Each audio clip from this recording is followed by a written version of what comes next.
What's up, everybody? My name is Tyler Adolfo. I hope that you are all having a wonderful day. In today's video, I will be reacting to George Carlin, I Gave Up on My Species. This is not a stand-up performance of his. This is actually an interview. I have now reacted to two of his other interviews, one with Conan O'Brien, the late night host, former late night host, and one with Charlie Rose. In this one, it does not indicate who he is interviewing with, but maybe we'll find out in a moment. But I just thought it would be interesting to react to his interviews because I was curious to see if he had the same perspective and outlook in his interviews as he did through his comedic performances. And what I found so far is that he does indeed have a philosophical belief that really unites both his comedy and his perspective on life. What you hear in his comedy is not just part of a routine, it's part of a larger philosophical perspective that he has towards the world. And it's a very intriguing one that he has, so I'm going to continue to listen to his interviews to hear what else he has to say, what wisdom he has to offer. He's a far wiser man than I am, or ever will be. George Carlin, I Gave Up on My Species. Let's get right into it. It's too short-sighted. It doesn't do anything. You have to change yourself. And we'll never do that because the dollars now, it's everybody wants a dollar and a toy. Everybody's got a cell phone that'll make pancakes and rub their balls. So nobody wants to rock the boat. Nobody wants to change. Don't change anything. And we're in a nice downward glide. I call it circling the drain. That's what I'm going to call my next book. Circling the drain. And the circles get smaller and smaller and faster if you watch a drain. If you watch a sink empty, and we'll be gone. And that's fine. I welcome it. I wish I could live 1,000 years to watch it happen from a distance so I could see it all. Does it depress you? I haven't heard that analogy before, that ourselves as a human species are so destined for failure that we are essentially circling a drain and that we're going to be drained out. That's an interesting way to look at things. No, it lifts me up.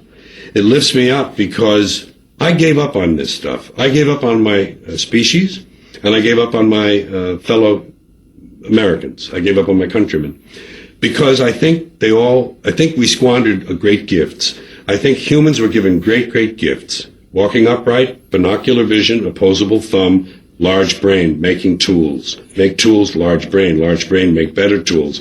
Talk, have to like language. You take this, put in here. We learned language, the brain got bigger, language. We grew. We had great gifts, and we gave it all up for both for both money and God. God and mammon, both. We gave it up to the high priests. It's your job. It's God's will. That's what they say. People say it's God's will. You can tell he's an extremely well-read man, and the way that he talks, the manner in which he talks, it's a very, I don't want to use the word educated, but the word enlightening, I guess, is what I would use.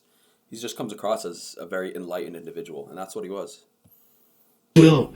That means God can do anything he wants, so why pray? They say, you pray for something. Okay, he didn't answer my prayers. Well, it's God's will. Well, if it's God's will, why did I even pray in the first place? He's going to do what he wants anyway. We gave it all up to superstition, primitive shit. With an invisible man in the sky looking down, keeping track of what we do, make sure we don't do the wrong thing. If we do, he puts us in hell and we burn forever.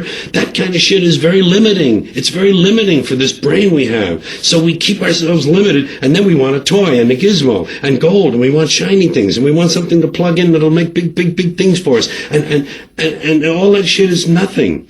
It's nothing. We gave it all up. And Americans, who also had great gifts, when you take the theory of democratic rule, self-government, okay, they started off wrong. They owned slaves. They didn't let women vote. They didn't let people who didn't own land vote. Fine. They got off on the wrong foot. But the ideas were good. But we fucking blew that. We polluted it. We polluted it with this stuff, things, material goods, games, gizmos, toys, gadgets, having possessions. He's got a bigger truck. He says, his truck, it's bigger than mine. I'm getting a new truck. Here's a big truck. Oh, I'm getting that one. That's what, you got a video in it? You DVD too? You don't have a DVD. I got a DVD, Oh, please. Whatever happened And all of that is what happened, you know? And that's why I'm divorced from it now. I see it from a distance. I give myself a divorce. I say, George, emotionally you have no stake in this. You don't care one way or another. So watch it. Have fun. You know what? I say it this way. When you're born in this world, you're given a ticket to the freak show. And when you're born in America, you're given a front row seat. And some of us get to sit there with notebooks. And I'm a notebook guy. Oh my God, did you see that? Did you see what he just... And I watch the freak show, and I got my notes, and I make up stuff about it, and I talk about the freaks. And the freaks are all humans, and they're like me, and they're all the same. We're all the same. I'm not better, I'm not... I feel like this is good advice for aspiring comedians. If you want to know how to try to replicate to the best you can, because nobody completely can, try and replicate the high degree, high level of performances that George Carlin did. He just gave you some advice right there, so... You know, I enjoy public speaking. I've considered stand-up comedy before. I just don't know if I'm funny enough, to be honest. The public speaking part I got down, but I don't know if I can just develop a George Carlin level sense of humor overnight. That's something else. This man was a genius of his craft. That's a certainty. Different. I'm just apart now. I'm separate. I'm over here because I put myself out of the mix. I don't have a stake in the outcome. I'm not a cheerleader for a given outcome now. Oh, they say if you scratch a cynic, you'll find a disappointed idealist. And I would admit that somewhere underneath all of this, there's a little flicker of a flame of idealism that would love to see it all change. But it can't happen that way. And incremental change, it just seems like the pile of shit is... All right, everybody, that was a clip of an interview that George Carlin did with, I'm not sure. We heard her chuckle at some point during the interview, but at no point does it say who she actually was. Probably because this is just a clip of it, but that was George Carlin. I gave up on my species. Very intriguing indeed, very intriguing indeed. I enjoyed it, as always. I'm starting to become more inclined towards the philosophical outlook of George Carlin. The more I listen to him, the more I start to understand his perspective of that this world is essentially doomed. You know, people aren't grateful for what we have.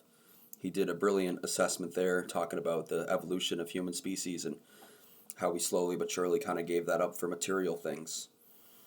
Well, let me know what you thought down in the comments below of this. This was George Carlin, I Gave Up on My Species. Thank you all so much for watching. Please hit that subscribe button if you are new. And if you're returning viewers, as always, I appreciate you sticking around. My name is Tyler Adolfo. I hope that you all have a wonderful day.